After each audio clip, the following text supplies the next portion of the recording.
किसी के भी मुंह से सुनो यूपीएससी मतलब दिन रात पढ़ना। एक कोई ना कोई वजह होगी कि यूपीएससी आपको 6 मौके देती है। जब आपको पता चला कि आपकी बेटी उन्होंने एग्जाम क्लियर कर लिया है, रिलेटिव्स के फोन आ रहे होंगे, दोस्तों के फोन आ रहे होंगे, कितनी खुशी है आपको? फिर मेरे से पूछा गया कि फोगाट सिस्टर्स के बारे में जानते हो क्या। पढ़ने के प्रति इसका रुझान हमेशा से शुरू से ही रहा है। एग्ज़ाम टफ होता है but it is not impossible.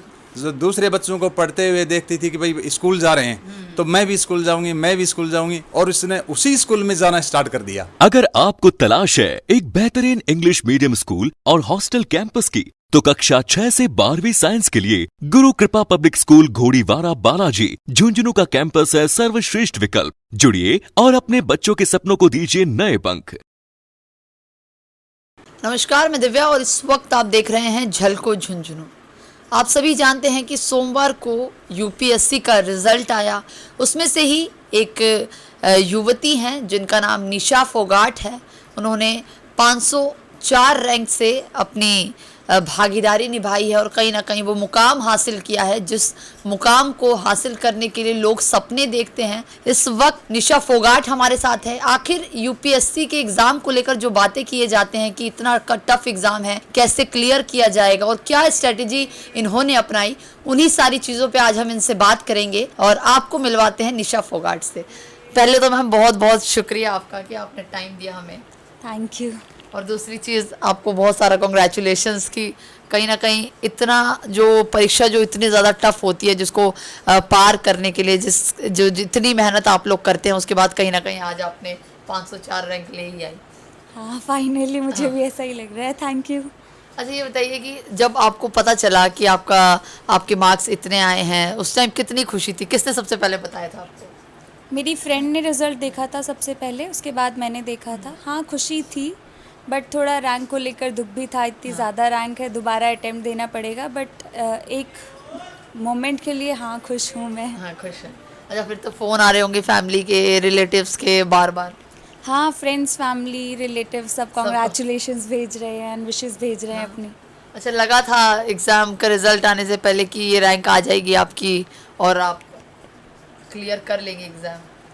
Although इसमें सारे ही जितने भी कैंडिडेट्स होते हैं आर इक्वली केपेबल, सो था कि हाँ शायद पॉजिटिव रिजल्ट आएगा और आ गया है। अच्छा, ये बताइए कि जिस तरीके से कहा जाता है कि एग्ज़ाम काफ़ी ज़्यादा टफ होता है, दिन रात पढ़ना पड़ता है, और जब भी किसी के भी मुंह से सुनो यूपीएससी मतलब दिन रात पढ़ना, एक बच्चा अपने आप को कमरे में बंद कर लेता है, सुबह भी पढ़ता है, शाम भी पढ़ता है, तो क्या स्ट्रेटजी अपनाई थी आपने पढ़ाई को? एग्ज़ाम टफ होता है but it is not impossible. So I had just strategy कि मैं कॉन्टीन्यूसली पढ़ूंगी। कंसिस्टेंसी मुझे शो करनी है कि रोज़ पढ़ना है। ऐसा नहीं कि मैं एक दिन 15 घंटे पढ़ लूँ, एक दिन 2 घंटे भी ना पढ़ूँ। So I consistently studied for 8 to 10 hours every day. और मेरा ये होता था कि बार बार रिवीजन पे ज़्यादा फोकस करूँ ताकि मुझे याद रहे जो मैंने पढ़ा है।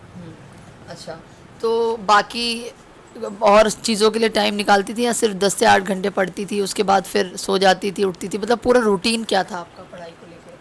हाँ, मैं हर चीज़ के लिए टाइम निकालने की कोशिश करती थी। मैं ऐसा नहीं कहूँगी कि हाँ हर चीज़ें इक्वली टाइम दे के कर पाती थी। पढ़ाई पे ज़्यादा फोकस करना पड़ता है, बट उसके साथ ही मैं थोड़ा बहुत ड्राइंग बना लिया, एक्सरसाइज कर ली, बिकॉज़ फिज़िकली फ़िट रहना भी बहुत ज़रूरी है। आप फिज़िकली फ़िट रहेंगे तभी आप मेंटली फ़िट रह सकते हैं, इतना फोकस कर सकते हैं पढ़ाई पे।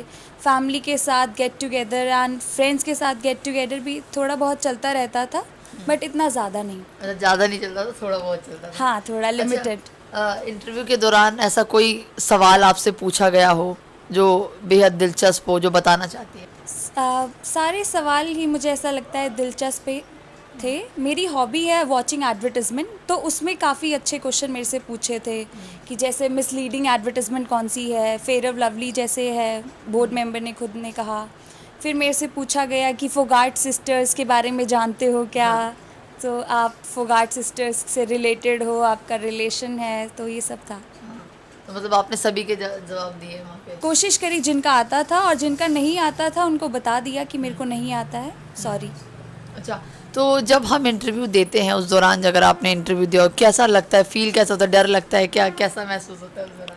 हाँ, थोड़ी एंग्जाइटी होती है बिगिनिंग में, बट आप जब एंटर कर जाते हो तो वहाँ पे जो मेंबर्स होते हैं वो बहुत कॉर्डियल होते हैं, तब आपका डर चला जाता है। तो सिर्फ आप उस टाइम आंसर करने पे ही फोकस करते हो और उस टाइम डर नहीं लगता फिर।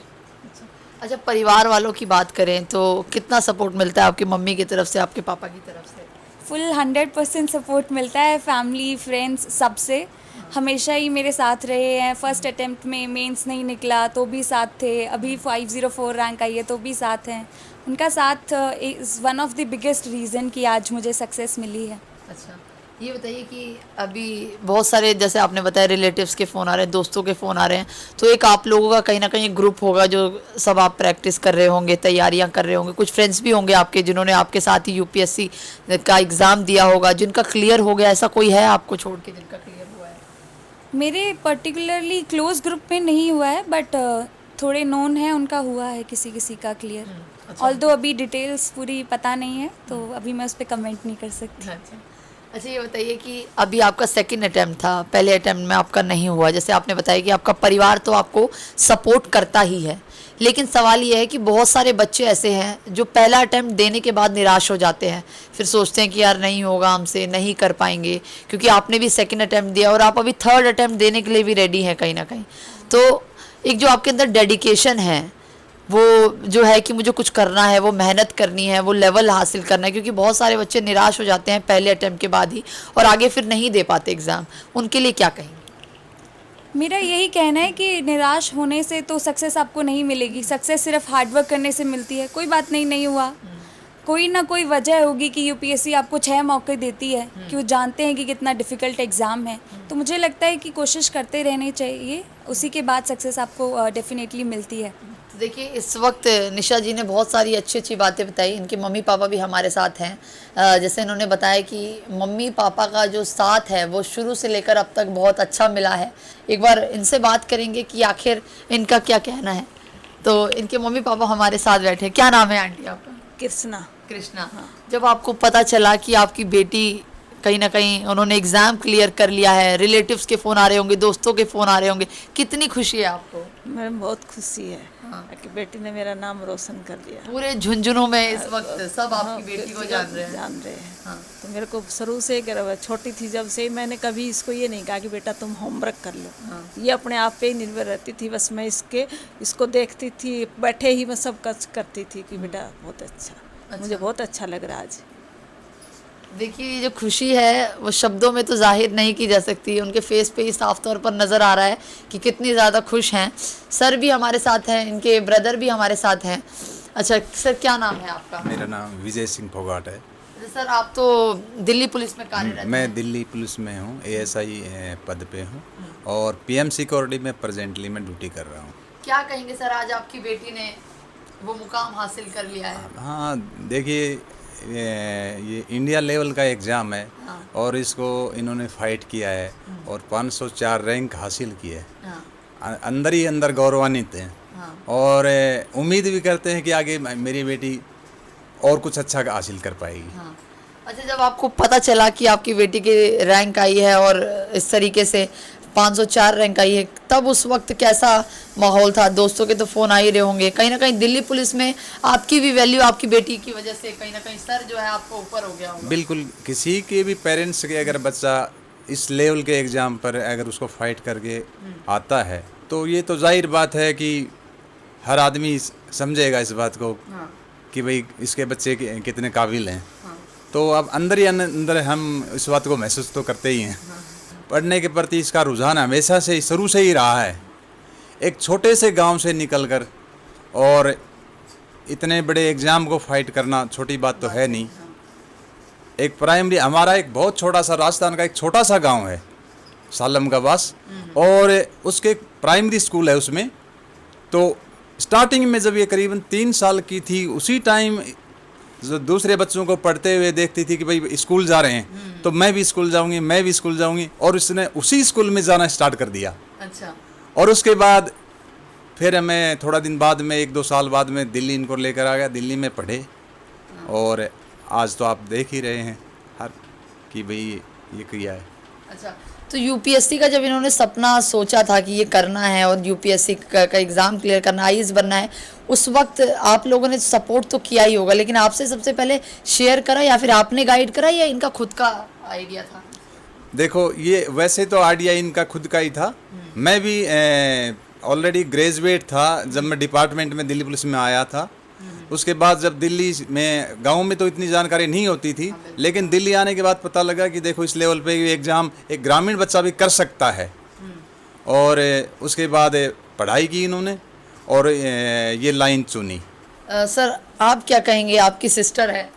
हाँ, मोटिवेशन मिल रहा है मुझे भी जो इतने अच्छे वो मार्क्स आए हैं इसके। और आपके दोस्तों का फोन नहीं आया कि आपकी सिस्टर मेरे दोस्तों का भी फ़ोन आया है, कह रहे हैं कि हमें भी लग रहा है कि यूपीएससी की तैयारी करनी चाहिए, प्राउड सा फील हो रहा है। मतलब आपकी सिस्टर को देख के लोगों के अंदर मोटिवेशन सा आ रहा है और मेरे भी मोटिवेशन आ रहा है कि मैं भी यूपीएससी करूँ। अच्छा, आपको भी लग रहा है कि मुझे भी अभी मेरी ग्रेजुएशन चल रही है, उसके बाद मैं भी सोचूंगा अगले साल से ही मैं भी तैयारी करनी है। हाँ, तो कहते हैं ना कि अगर घर में कोई बड़ा ऐसा करता है और वो एक अच्छी अचीवमेंट हासिल कर लेता है तो उसके पीछे से जो पीढ़ी चलती आ रही है या फिर जो दूसरे भाई बहन हैं उनके अंदर भी एक मोटिवेशन आता है कि उन्हें भी लाइफ में कुछ अच्छा करना है। जिस तरीके से इनके भाई ने बताया कि उनको देख के, अपनी बहन को देख के उनके अंदर भी लग रहा है कि ग्रेजुएशन के बाद वो भी सोचेंगे कि यूपीएससी की प्रिपरेशन करें। अच्छा, कुछ अपने बैकग्राउंड के बारे में बताएंगी, बचपन से लेकर कहाँ से स्कूलिंग करी, कहाँ से ग्रेजुएशन करी आपने? स्टार्टिंग में स्कूलिंग मैंने जिंदल पब्लिक स्कूल से करी। 6th स्टैंडर्ड तक मैं वहाँ पे पढ़ी हूँ। उसके बाद 7th स्टैंडर्ड से 12th स्टैंडर्ड तक Ved Vyas DAV public school Vikaspuri. उसके बाद मैंने मैथ्स ऑनर्स किया Hindu college university of Delhi से। उसके बाद मैं इसके लिए एग्ज़ाम के लिए प्रिपरेशन कर रही हूँ। अच्छा, थोड़ा फैमिली बैकग्राउंड के बारे में बताएंगी, कहाँ की रहने वाली है ये सब? मैं झुंझुनू जिला राजस्थान से बिलोंग करती हूँ और मेरी फैमिली मोस्टली पुलिस में है। जैसे मेरे सारे रिश्तेदार हैं, पापा, मौसी, चाचा, सब दिल्ली पुलिस में हैं। उसके बाद गवर्नमेंट जॉब में जब आपकी फैमिली होती है तो उससे आप वहीं से मोटिवेट होना शुरू कर देते हैं कि आपको भी कुछ ऐसा हासिल करना है। सो यही बैकग्राउंड की वजह से एक मोटिवेशन मेरे को मिलती रही है हमेशा। अच्छा, तो मतलब परिवार को देखकर आपको भी लगा कि मुझे आईएएस ऑफिसर बनना है, ये करना है? कब आपने सोच लिया था कि मैं बड़ी होकर आईएएस बनूंगी? सोच तो मैंने बहुत छोटे से लिया था क्योंकि लोग मजाक मजाक में कह देते हैं कि क्या कलेक्टर बनना है क्या। हाँ। तब बचपन में जब पता भी नहीं था कलेक्टर क्या होता है तब सोच लिया था कि कलेक्टर ही बनना है। बाद में पता चला कि हाँ ऐसे होता है, इतनी सारी अपॉर्चुनिटीज़ आपको मिलती हैं, आप इतना वेलफेयर कर पाते हैं सोसाइटी का। सो दैट इज़ वाई मैंने ये डिसाइड किया कि हाँ I want to be in this services so that I can serve my nation better. अच्छा, अभी जिस तरीके से एग्ज़ाम क्लियर हो गया है, क्या सोचा है आगे क्या करेंगी? अभी कहीं घूमने जाने का प्लान, कुछ करने का प्लान? क्योंकि काफ़ी लंबा समय आपने घर पर दिया है, पढ़ाई कर रही थी इतने समय से। अभी तो मैं अपने गांव विज़िट करूंगी। उसके बाद फ़िलहाल तो घूमने का प्लान नहीं है बिकॉज़ मुझे अगला अटेम्प्ट देना है। सो उसके लिए पढ़ाई करनी है। अच्छा, पढ़ाई करनी है। अच्छा, और कुछ चीज़ें आप बताना चाहती है? यानी कि जिस तरीके से देखते हैं कि बहुत सारी प्रॉब्लम्स फेस करनी पड़ती है एग्ज़ाम के दौरान, ऐसा कुछ चीज़ें जो हमारे व्यूअर्स को और जो यूपीएससी की अभी प्रिपरेशन करने वाले हैं उनको बताना चाहती हैं कि प्रॉब्लम्स क्या क्या आती हैं? फर्स्टली आपको मेंटली बहुत स्ट्रांग रहना पड़ता है। आपको हर 5वें 6ठे दिन लगता है कि मेरे से नहीं होगा, मेरे मार्क्स अच्छे नहीं आ रहे हैं। So at that moment you have to be strong कि कोई बात नहीं, ट्राई करते रहो, रिवाइज़ करते रहो। And secondly I would say कि आपको प्रॉपर टाइम टेबल हमेशा बनाना चाहिए बिकॉज विदाउट टाइम टेबल आप हैप हैज़र्डली मूव करते हैं और फिर आपके कहीं ना कहीं कुछ गैप्स रह जाते हैं जिसकी वजह से आपका स्कोर कम होता है या फिर आप क्लियर नहीं कर पाते हैं। And thirdly I would say कि कंसिस्टेंटली आपको वर्क करना है बिकॉज अगर आप थोड़ा काम करेंगे फिर रेस्ट करेंगे फिर नहीं करेंगे कुछ दिन के लिए तो उससे आपको सक्सेस पाने में बड़ी मुश्किल हो जाती है। तो मेरा यही कहना है कि कोशिश करते रहिए, आपको कामयाबी ज़रूर मिलेगी। देखिए, इस वक्त आप सुन रहे थे निशा फोगाट को। अब इस वीडियो पे आपकी क्या राय है कमेंट बॉक्स में ज़रूर बताइएगा। कैमरा पर्सन सुमित के साथ मैं दिव्या, झलको झुंझुनू।